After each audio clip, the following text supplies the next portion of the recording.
A little over 20 years ago, our next guest, Gemma Sisia, decided to set up a school in Tanzania aiming to provide free, quality education.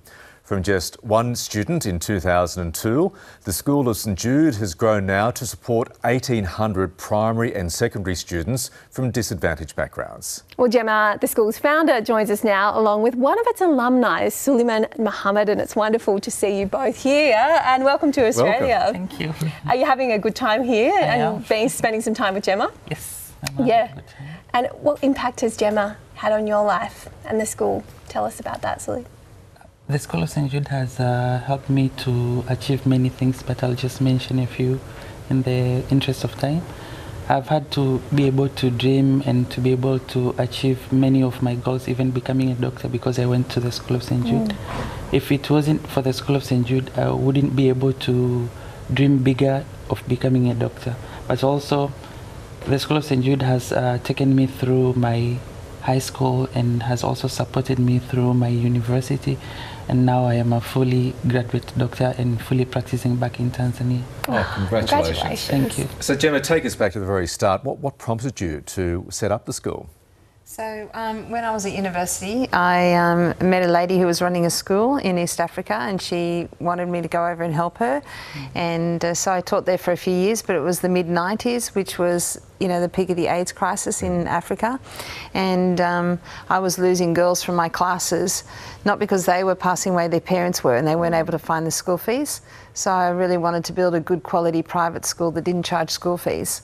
And that's how the School St Jude started. So we started with 3 kids, but today, you know, we're very lucky to have 3 schools, and over 90% of our funding comes from Australians.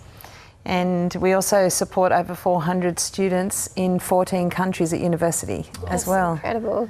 What does it mean to you to see stories like Sulei's here? You know, just an incredible story of success. Well, so excited. Yeah. But just in the last year or so, the students that we started the school with, they've all started, you know, being in the community, and so I'm bumping into them on a professional basis. So, you know, I talk about at the end of last year, I had to go to hospital to get some, you know, tests done, and they roll me into radiology and in all my glory. And who's the radiologist? One of my alumni. And then, you know, another time my mother-in-law had a bit of an issue with asthma, and so we had to go to the local hospital in town, and who's the doctor on duty? It's one of his classmates. Oh, right. So it's wonderful that now we're interacting with alumni, but on a professional basis. So it's really rewarding. And the radiographer undoubtedly did a great job on you. Yeah, no, I'm healthy now, so I'm all good. That's terrific. You talk about support from Australians. How have Australians, and more importantly, how can Australians perhaps watching help you at the school there? Yeah, so each of our students, so 100% of our students are on full scholarships, so none of them pay school fees. And so each of their scholarships are financed by someone around the world. But 92% of them are financed by Australians, individuals, families, companies. And so Sulei's been lucky, he's met his sponsor. And what was that like for you, meeting the person who's helped fund your education?